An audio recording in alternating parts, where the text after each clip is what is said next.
gaok apa ya? Oh, gaok. Oh, yang namanya gaok itu ada istilah gaok gitu ya. Rata-rata setiap tahun itu ada meningkat atau menurun untuk tanaman tembakau ini di daerah sekitar. Menurun. Harapan untuk pemerintah ya kita bisa berkolaborasi dengan program-program astacitanya pemerintah sekarang. Ya. Bagaimana kalau tembakau juga seperti halnya padi dan jagung gitu. Oh, gitu ya.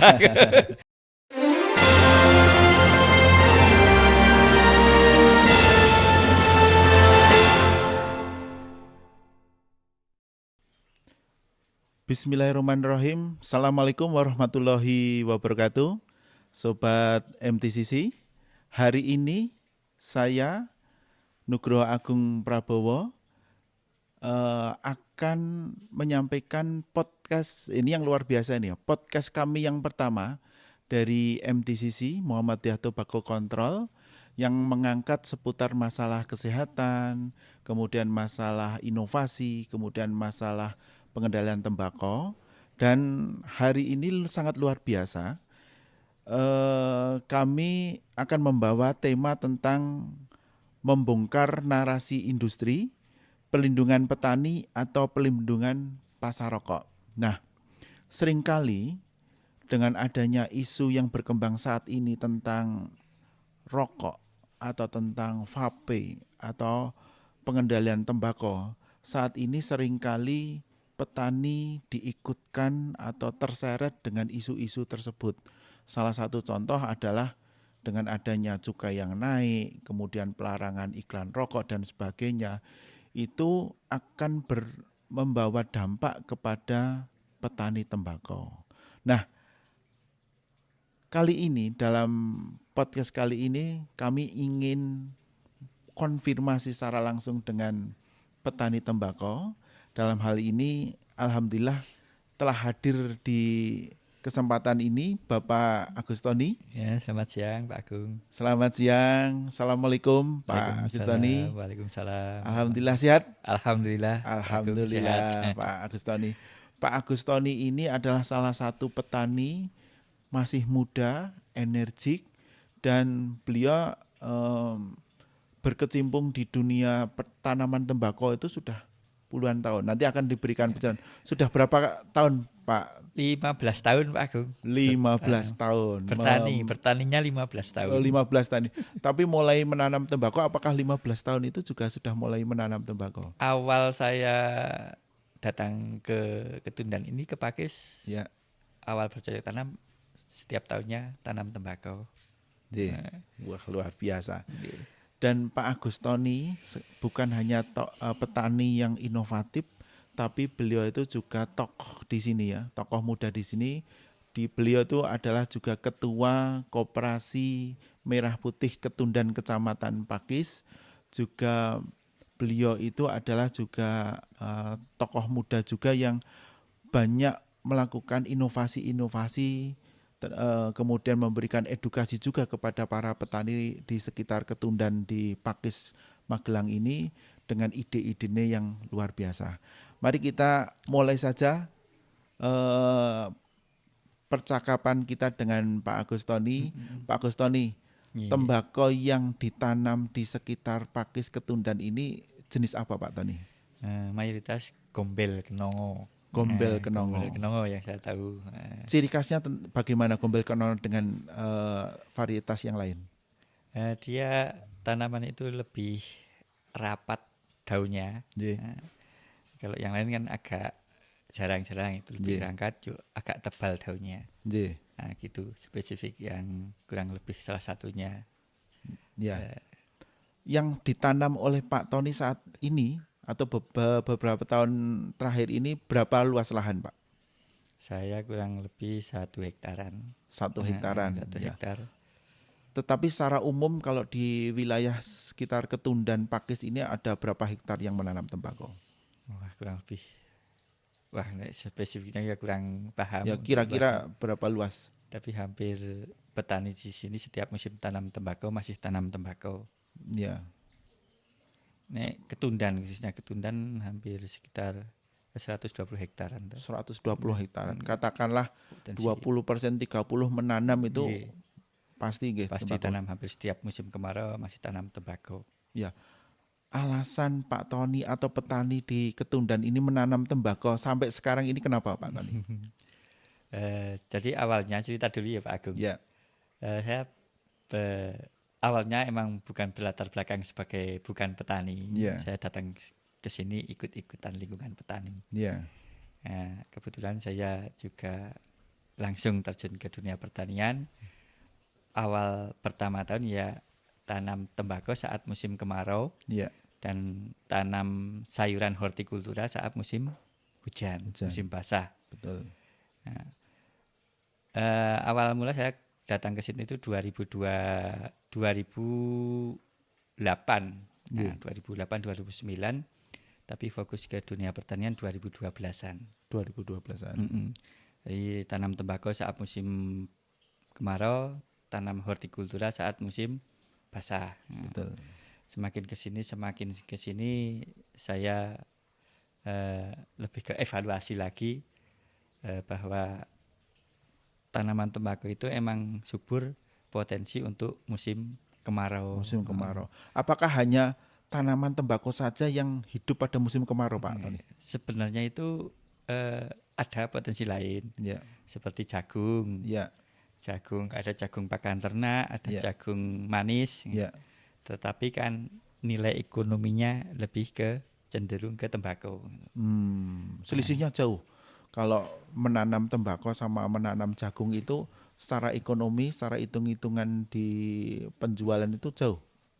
Kita petani biasanya gini Pak Agung, proses pasca panennya, nanamnya sama, benihnya murah, Ya, tembakau juga murah, ya, tetapi saat pasca panen dan perawatan, kalau tembakau itu minim sekali hamanya. ya, Kalau jagung misalnya, ya. itu banyak hamanya di situ. Oh, begitu. Tikus, terusan Oh. kutu-kutuan, terus apa itu ulat, gerapyak, itu yang menjadi alternatif petani kenapa masih cenderung ke tembakau, bukan tanaman jagung lagi gitu. Ya, Nah, itu karena perawatan. Kedua, pasca panennya gitu. Ya.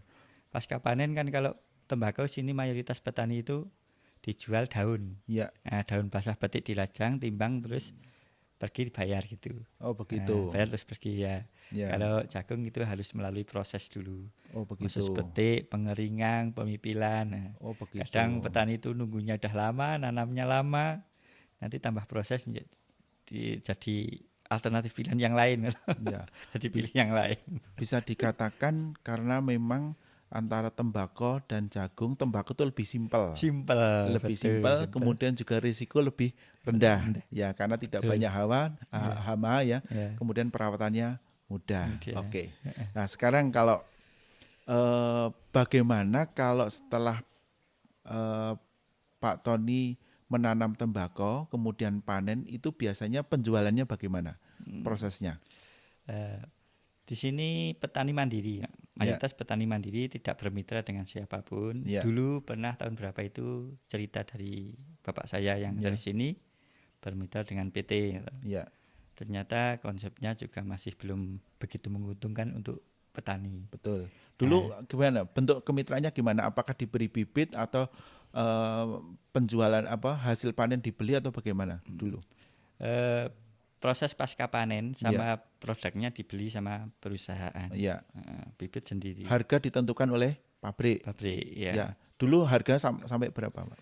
Dulu itu saya belum masuk ke sini, Pak. Oh, belum gitu masuk ya. Dengan cerita dari bapak saya yang pernah bermitra, dan selama saya bertani di sini tuh belum ada kemitraan lagi. Kata bapak dulu alasan kok terus tidak bermitra lagi, kenapa mungkin? Itu dihitung-hitung belum menguntungkan bagi petani. Jadi proses pasca panennya itu ada biaya-biaya yang tidak terduga seperti terpal untuk penjemuran itu, tenaga kerja. Itu sudah dihitung-hitung, proses itu memakan biaya dan waktu yang lama, jadi kurang menguntungkan bagi petani. Padahal petani itu selanjutnya ingin cepat-cepat nggarap lahan lagi, oyak-oyakan dengan musim gitu. Oh begitu. Jadi harus ada proses-proses tertentu yang kalau dihitung secara ekonomi malah tidak menguntungkan, tidak sesuai kurang dengan menguntungkan. harapan. Iya. Akhirnya kemitraan itu berhenti Berhenti. gitu ya. Sekarang begitu. mandiri mayoritas petani di sini. Kemandiriannya gimana? Apakah ada pedagang atau dari industri rokok datang ke sini untuk membeli tanaman hasil panennya dari Pak Tony atau bagaimana prosesnya? Mandiri secara finansial, jadi permodalan dari benih, pupuk, dan perawatan itu dari petani semua. Nanti setelah tanaman tembakau itu tua, siap panen, itu biasanya ada pedagang yang masuk ke sini. Oh begitu. Nah, terus dibeli mereka, petik daun basah di ladang, terus ditimbang, dibayar, udah gitu. Pedagang itu perseorangan atau mungkin utusan dari pabrik atau bagaimana? Perseorangan biasanya punya connecting dari gitu. perajang, khusus perajang. Oh begitu. Biasanya orang sini asli juga ada, tapi yang dari luar datang ke sini terus sini dikoneksikan dengan orang kampung sini, dibeli terus dibawa ke mereka. Jadi biasanya orang sini ikut ngantar ke sana. Oh jadi bisa dikatakan ada 4 rantai ya sebelum ke pabrik. Dari petani, kemudian ada pedagang yang membeli daun tembakau, dari pedagang tersebut dibawa ke pengrajin atau pengrajin itu kemudian diproses menjadi tembakau, kemudian dari pengrajin atau pedagang itu juga dibawa ke pabrik. Dibawa ke pabrik, disetorkan ke pabrik gitu ya. Jadi ada semacam mata rantai petani, pedagang, pengrajin ke pabrik. Oh begitu ya. Nah, gitu. Pak Tony pernah mengamati enggak dari segi proses itu yang itu dari Pak Tony sebagai petani dibeli berapa, kemudian pedagang menjual ke pengrajin berapa, dan pengrajin menjual ke pabrik itu berapa? Pernah mendengar apanya itu? Saya cuma mendengar sebatas gini. Jadi kira-kira bulan Juni, Juli, Agustus, setengah sebelum tembakau tua itu biasanya harga belum keluar. Gitu. Ya, itu biasanya informasi dari lingkungan sekitar Merbabu yang bermain di tembakau. Betul. Seperti pedagang yang lokal itu loh, yang pelantar. Nah, di situ biasanya belum mengeluarkan harga, tapi setelah menuju mau musim panen tembakau, baru keluar harganya.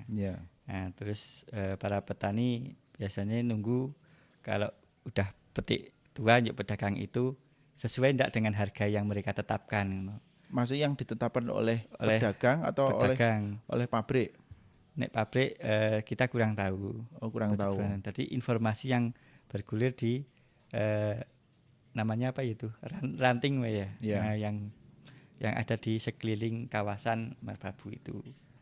Pedagang besar bisa dikatakan gitu. Bukan begitu juga. Mereka kayak yang melantarkan apa namanya? Gaok ya. Oh, gaok. Oh, yang namanya gaok itu ada istilah gaok gitu ya. Gaok yang mereka lemparkan. Oh, jadi sekarang daerah sini udah sekian. Daerah sini sekian. Nah, kita informasinya dari situ. Yang resmi dari industri kita malah tidak tahu berapanya belum pernah. Jadi selama ini petani hanya mendengar harga tembakau itu dari gaok. Saya dengar gaok pedagang yang kawasan itu. Ya istilahnya yang membeli di para petani-petani itu. Nah, rata-rata dari gaok itu ke petani membelinya berapa, Pak Tony? Hampir setiap tahun itu tidak pernah sama. Kadang tergantung musim juga sama kualitas tembakau. Misalnya bulan Juli Agustus udah dengar kabar harganya kira-kira berapa kira-kira? 5 sampai 6 ribu rata-rata. 5 sampai 6 ribu ya, terus? Nah, terus saat kita mau panen biasanya dicek dulu di lapangan. Oh ya, oleh gaok itu. Oleh cocok enggak dengan kriteria mereka, harga mereka. Misalnya enggak cocok ya kita diturunkan. Oh, sampai berapa persen? Kualitasnya ini kurang mumpuni atau kurang baiklah untuk mereka grade mereka. Itu turun misalnya 500 atau 1.000 perak. Oh begitu, dari 6.000 gitu ya. Dari 1.000 turun menjadi 5.000 atau 5.500. Gitu. Itu masih sering terjadi seperti itu atau langsung wah ini saya beli langsung 6.000 enggak pernah? Enggak pernah. Dicek dulu, Pak. Orangnya biasanya kalau itu datang terus ada kenalan dari sekitar daerah Iya. sini, terus diantar ke rumahnya Pak. Nah terus ke rumahnya negosiasi sekian ya, ya Iya. dicek dulu Ya. ke lahan, Dicek sampai di ke lahan terus di lahan itu kesepakatan harga. Oh gitu. Begitu lihat tanamannya, Mm-mm. luasannya, kemudian secara umum dilihat secara umum kualitas dari daun itu, baru keluarlah harga Keluar harga dari di lahan. lahan.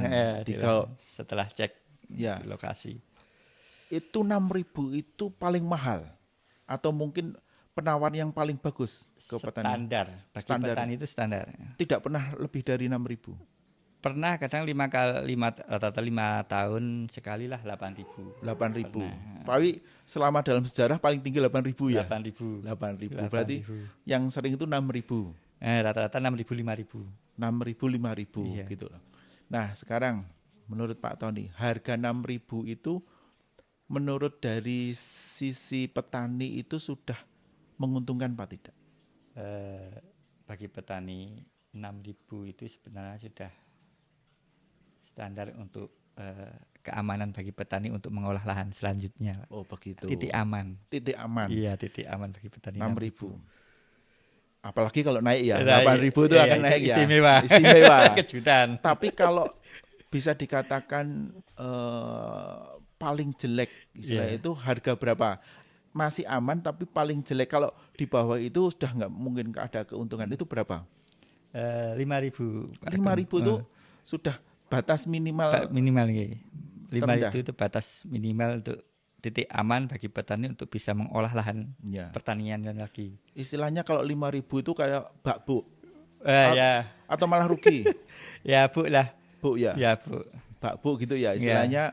Ya sisa sedikit. Sisa sedikit itu 5.000. Oke. Ya, Dan itu kan biasanya tembakau itu ada grade-grade A, B sampai E, A, B, C, Betul, D gitu. ya, betul. Itu ya sama 6.000. Enggak Pak, biasanya petik awal 2.000 perak. Oh 2.000. Itu paling bawah. 2.000 terus. Biasanya 4 lembar ya, 4 lembar paling bawah itu 2.000 rata-rata. 2.000 terus 2.000 terus petik kedua biasanya 3.000. 3.000 naik. ya naik. Sangku hampir 3.000 udah petik semua. Oh gitu. Begitu yang sudah atas itu sudah harga 5.000 6.000 lah.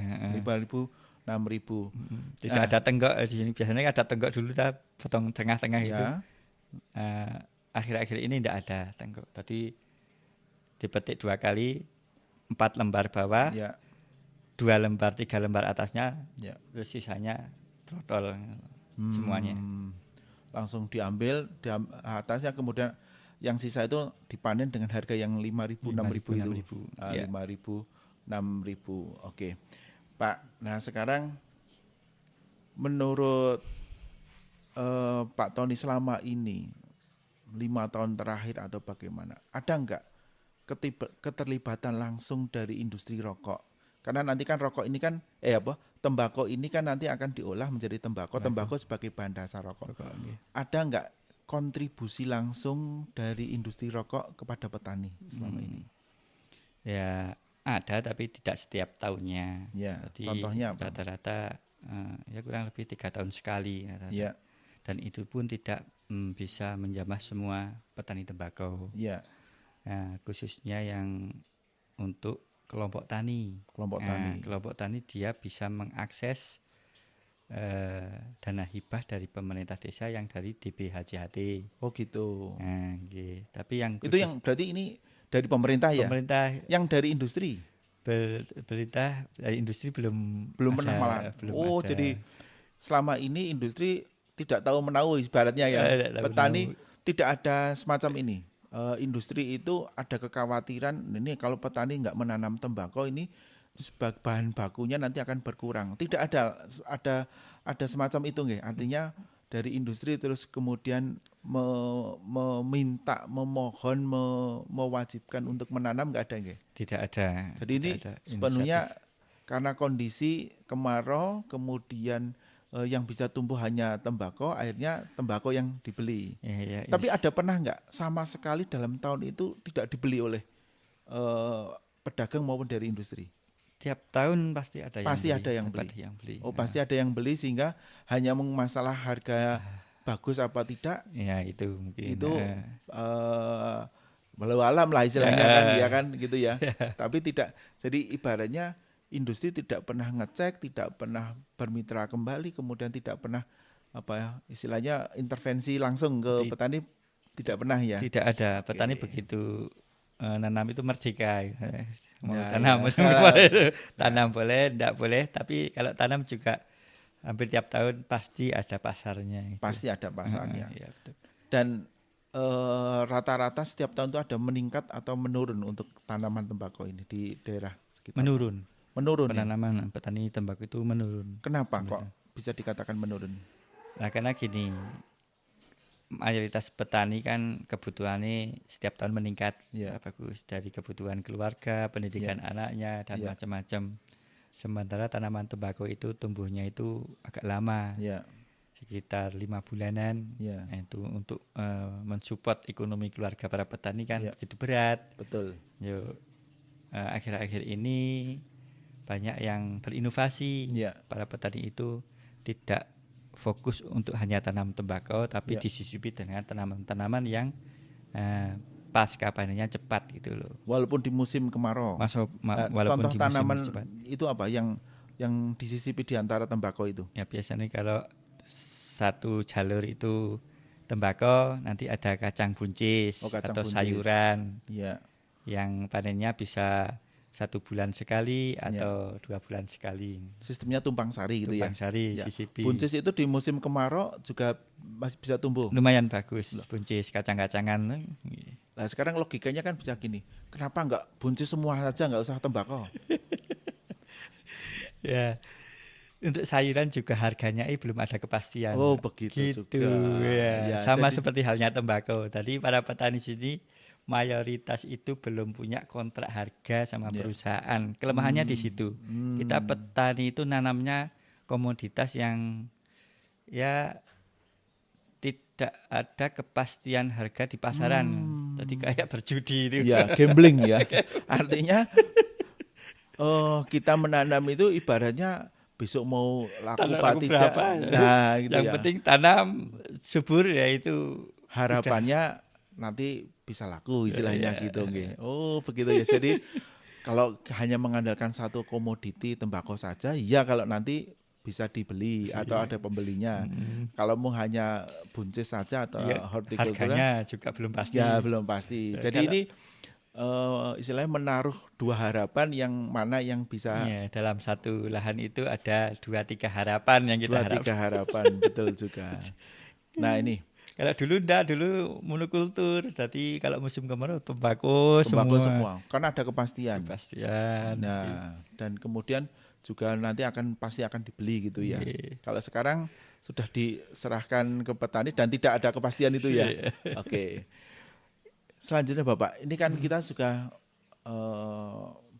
ada organisasi-organisasi yang berkembang sekarang, ada organisasi petani multikultur, petani apa dan sebagainya. Nah, di tembakau itu kan ada Asosiasi Petani Tembakau Indonesia, APTI. Nah, sekarang saya di Ketundan itu ada APTI enggak ini? Selama ini selama di Ketundan menjadi petani belum pernah organisasi itu berkumpul atau bersosialisasi di daerah sini. Tapi ada organisasinya enggak? Saya kurang paham Pak, kurang paham. Oh, kurang paham. Jadi mungkin hanya sekarang individu-individu gitu ya, menanam, tapi tidak ada organisasi. Tidak ada. Jadi ibaratnya organisasi yang memperjuangkan tentang tembakau ini tidak ada di daerah Ketundan Pakis ini. Tidak ada ya. Jadi untuk saya sendiri saya kurang paham, tapi untuk petani-petani yang lain mungkin ada yang paham. Ada APTI di Kecamatan Pakis. Tapi artinya, saya kurang paham. Tidak ada terus di perjuangan dari organisasi petani tembakau untuk tembakau untuk memperjuangkan harga yang lebih baik atau koneksi langsung dengan pabrik, tidak ada ya? Belum ada, saya tahu tidak ada. Tidak ada ya, tidak ada. Oke ya ini. Nah ini kemudian selanjutnya ini isunya agak ke tingkat nasional Pak, yaitu tentang seringkali kenaikan cukai rokok.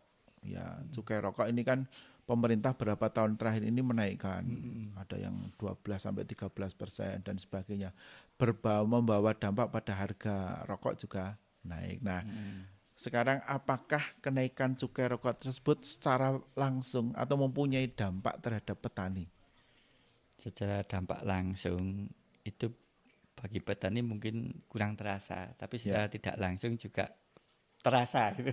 Gini Pak, maksudnya cukai rokok tinggi, tetapi harga tembakau juga mereka itu tidak tergantung dengan harga cukai itu sepertinya. Petani tidak begitu memperhatikan gitu.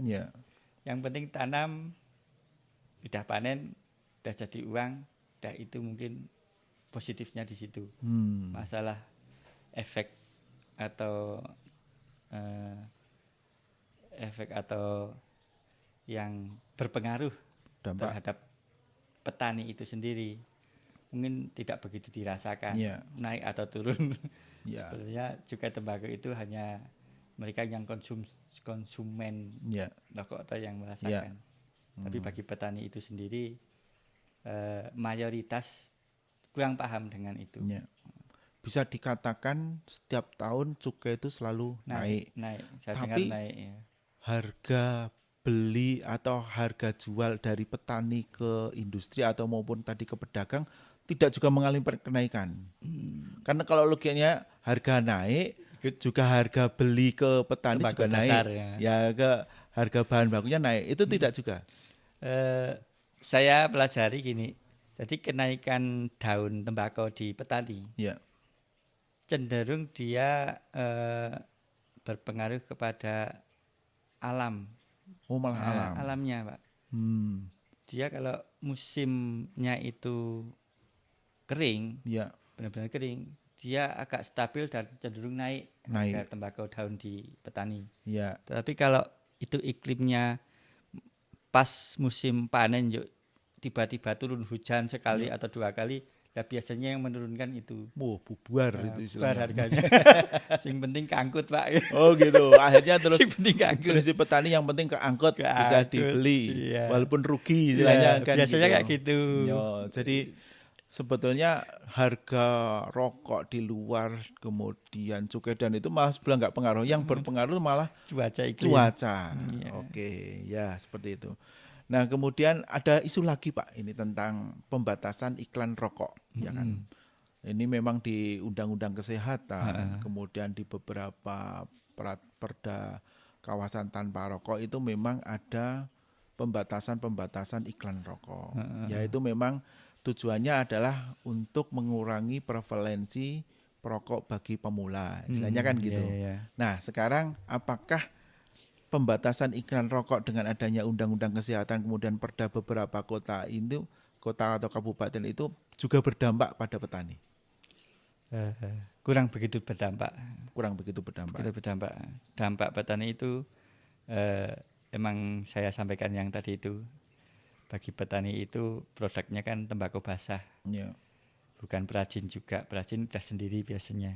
Kalau petani daun basah itu ya tergantung dengan cuaca dan iklim itu. Itu yang tetap berpengaruh tentang tingkat harga di daun tembakau di tingkatan petani. Jadi di sini iklan dibatasi, tidak ada iklan rokok dan sebagainya, sebenarnya secara langsung tidak ada dampak. Tidak ada dampak, malah tadi itu cuaca. Nah, sekarang pertanyaannya, harga cenderung dikendalikan atau dipengaruhi oleh cuaca. Kemudian setelah cuaca tidak, kemudian harga cenderung turun. Kalau tidak berpihak pada petani gitu ya. Kalau kering, oke. Nah, semacam itu dan sebagainya. Tetapi kenapa kok petani itu selalu ingin sekali dalam setiap tahun itu menanam tembakau? Tidak ada terus ada upaya malah meninggalkan gitu. Kenapa? Gini Pak Agung. Jadi pada dasarnya kan kita semua tanaman itu pada dasarnya kan kalau bisa memelihara kan menguntungkan.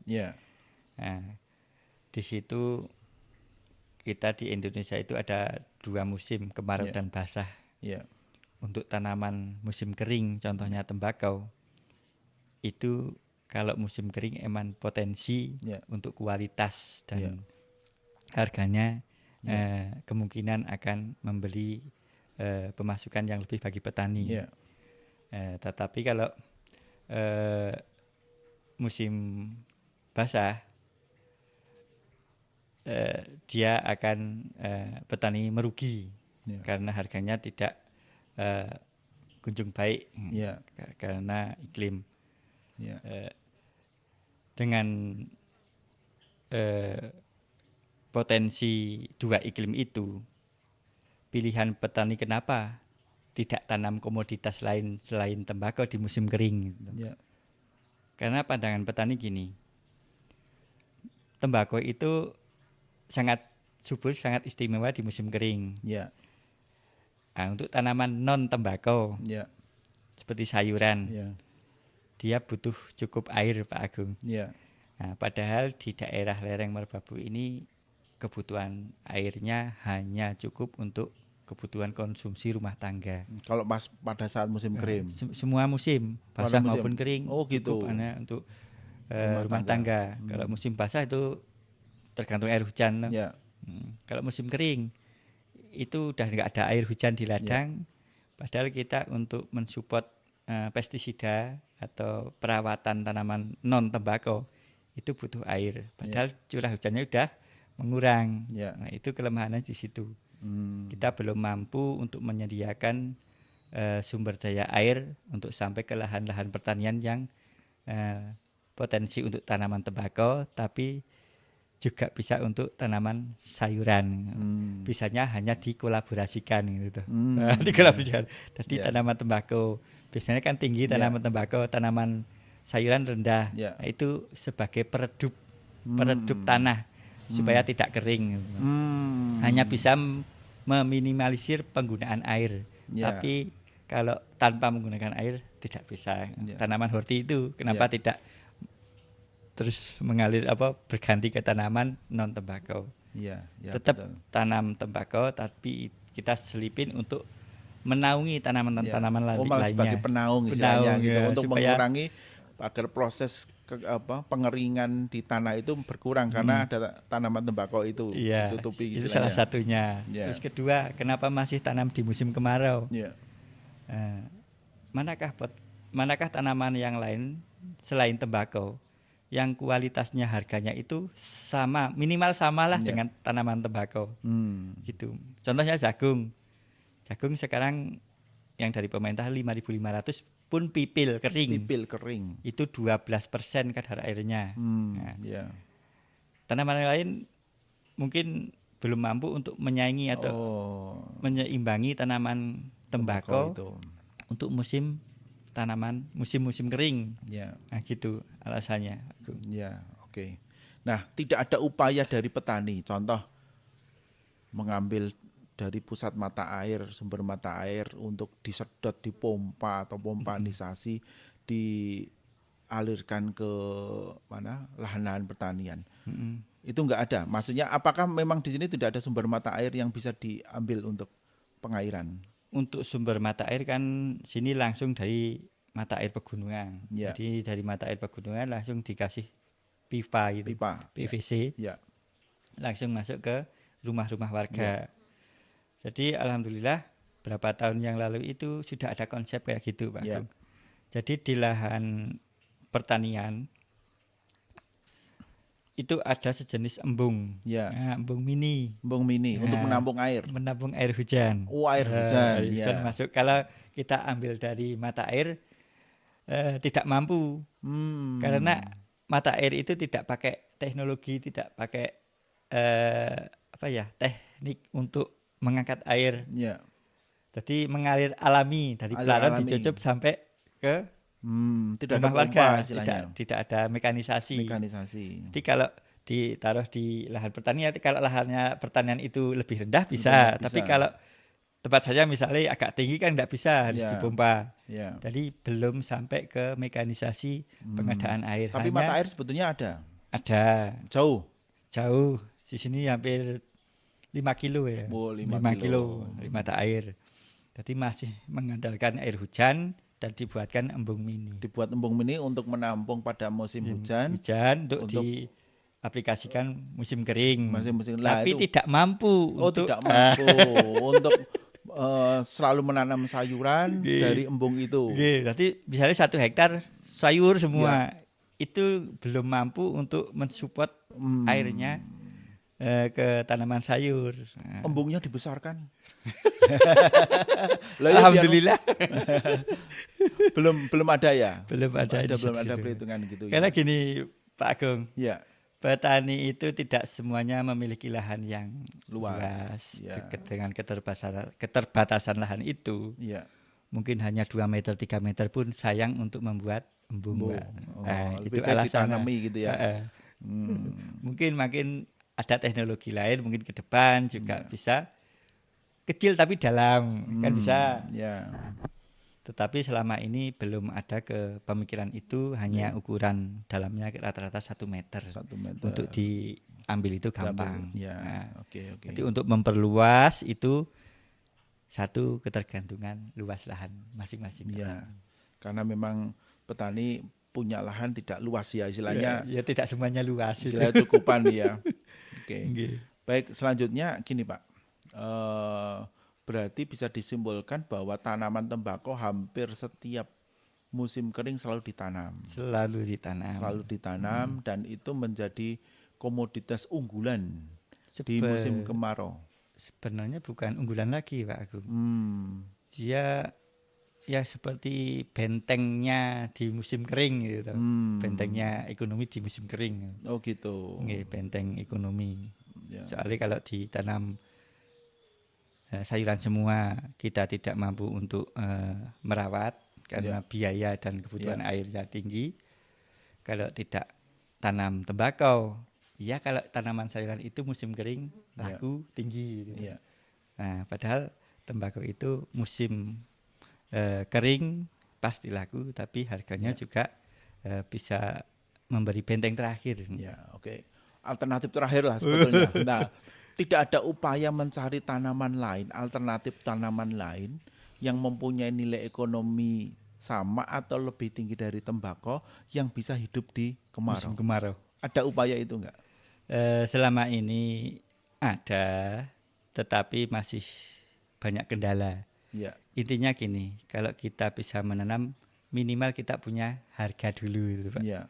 Kalau petani itu nggak punya harga dulu, nanti Hanya maksudnya pasaran gitu ya. Ya, maksudnya bisa pasarannya pasar dulu ya, untuk pasarnya jelas enggak gitu. komoditas lain non tembakau, Ya. tetapi pasarnya jelas Ya, dengan harga yang jelas juga. jelas juga, minimal ya menguntungkan Itu bagi petani. ya. Nah, kemungkinan ke depan kita juga harus punya gagasan ke situ. Oh gitu. Nggih. Ya, selama ini belum pernah ada dicoba tanaman apa yang mencoba untuk menjadi alternatif itu. Kita kolaborasi Pak Agung. Ya. Jadi bukan pilihan tanamannya, Ya. tetapi kita kolaborasikan dengan budidaya-budidaya yang lain. Contohnya selama 7 tahun 8 tahun terakhir Ya. kita buat konsep pertanian terpadu, intinya gitu. Ya. Jadi, Contohnya apa itu? Terpadu itu seperti apa? Terpadu itu dalam satu hamparan pertanian itu ada 3 atau 4 lebih komoditas yang gitu. dibudidayakan. Jadi dalam musim kemarau itu benteng terakhirnya tidak hanya tembakau. Ya. Nah, Contohnya apa itu? Ini peternakan. Oh, peternakan. Nah, kita selain bertani, menanam sayuran di musim basah dan musim kering mungkin tembakau, tetapi juga kita pelihara ternak ruminasi gitu ya. Untuk menyokong perekonomian lah. Ya. Tembakau kan 1 tahun sekali itu panennya bulan Juli Agustus. Nah, kemudian peternakan juga keluarnya bulan-bulan itu. Oh, jadi dikombinasi, bukan semua harus fokus ke tanaman, tapi juga dikombinasi dengan peternakan. Nah, selama ini ternak yang dibudidayakan, yang dikembangkan di Ketundan itu apa? Karena potensi kita di dataran tinggi dan pakannya begitu melimpah, kita ambil yang ruminasi, Pak Agung. Ruminasi jenis domba dan sapi. Itu yang kita kembangkan untuk benteng kita di setiap musim pengolahan tanah, musim tanam berikutnya, supaya tidak hanya mengandalkan satu komoditas tanaman seperti tembakau di musim kering, tapi kita punya mengcover ekonomi selain ya.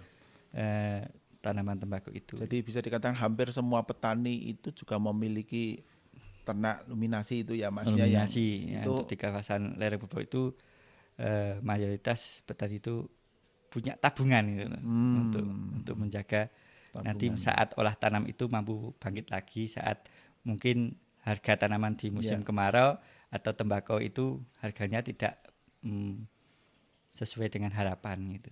Oke, selanjutnya nih kita hampir sampai di ujung obrolan kita. Kita tentunya petani itu punya harapan kepada pemerintah, istilahnya ke pemerintah pimpinan Pak Presiden Pak Prabowo ini. Mungkin suara petani yang paling dalam ini dari petani yang ada di Ketundan Pakis ini. Kira-kira ada harapan apa untuk pemerintah? Ya, terima kasih Pak Agung. Dari saya pribadi mewakili petani di lereng Merbabu yang khususnya petani hortikultura. Harapan untuk pemerintah ya kita bisa berkolaborasi dengan program-program astacitanya pemerintah sekarang. Salah satunya ketahanan pangan, dan di situ juga ada berdiri sebuah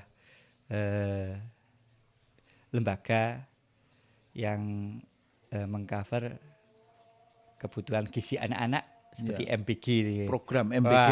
MPG itu ke depan kalau bisa kolaborasikan, saya sebagai petani mohon untuk bisa menerima atau bekerja sama dengan petani-petani sayur untuk mensupport kebutuhan dapurnya. Dapur ya.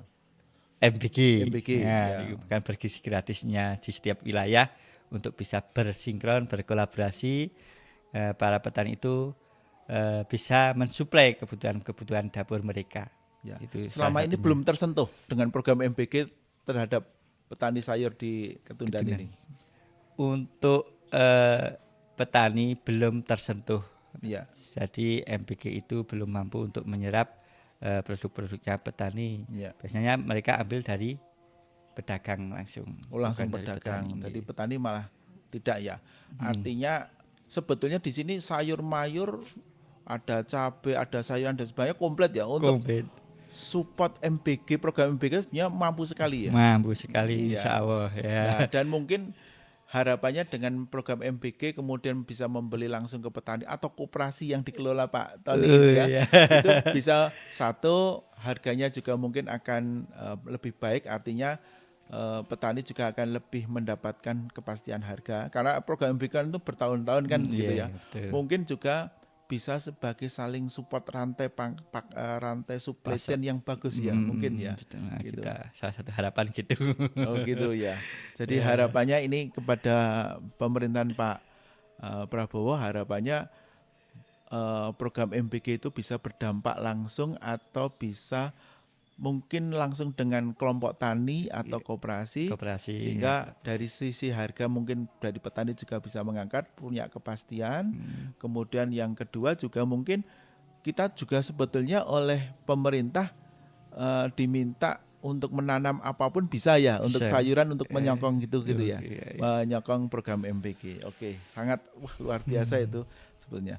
Kemudian nah ini khususnya untuk masalah tembakau ini, apakah ada harapan atau mungkin saran atau mungkin permintaan dari petani tembakau dari yang ada di Ketundan ini terhadap industri rokok? Mungkin ada yang kepingin disampaikan.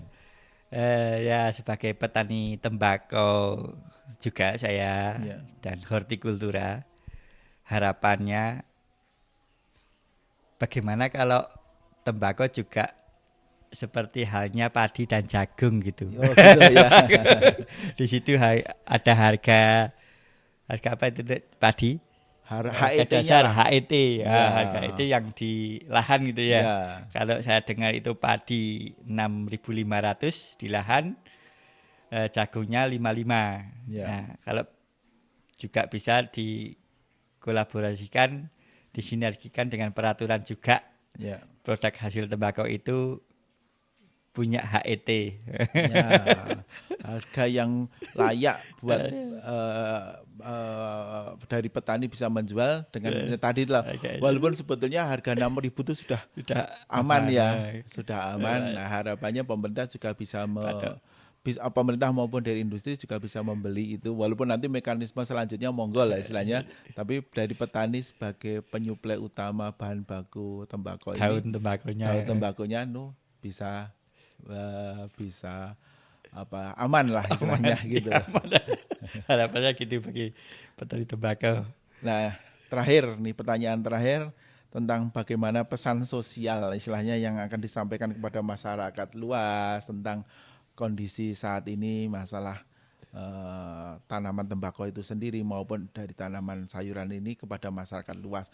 Apalagi ini kan sekarang baru krisis petani milenial ya Pak ya. Nah, ini monggo mungkin ada yang disampaikan. Ya, bagi petani-petani di Ketundan atau di seluruh Indonesia pada umumnya, mari tetap semangat jadi petani. Yang muda tetap semangat, yang tua tetap membina. Gitu ya. Tetap semangat untuk berproduksi. Karena tanaman pangan itu tidak tergerus oleh suatu apapun. Ya. Jadi tetap semangat, petani milenial, tetap berproduksi, tetap berinovasi, Agung. Jangan lelah-lelahnya kita untuk berinovasi tentang dunia pertanian. Gitu. Iya. Dan yang sepuh juga, yang bapak-bapak, mari kita dukung anak-anak kita supaya kita mampu untuk menggerakkan anak-anak muda, anak-anak milenial kita terjun ke dunia pertanian. Tapi yang inovatif. Yang inovatif sesuai dengan perkembangan zaman, perkembangan teknologi. Ya.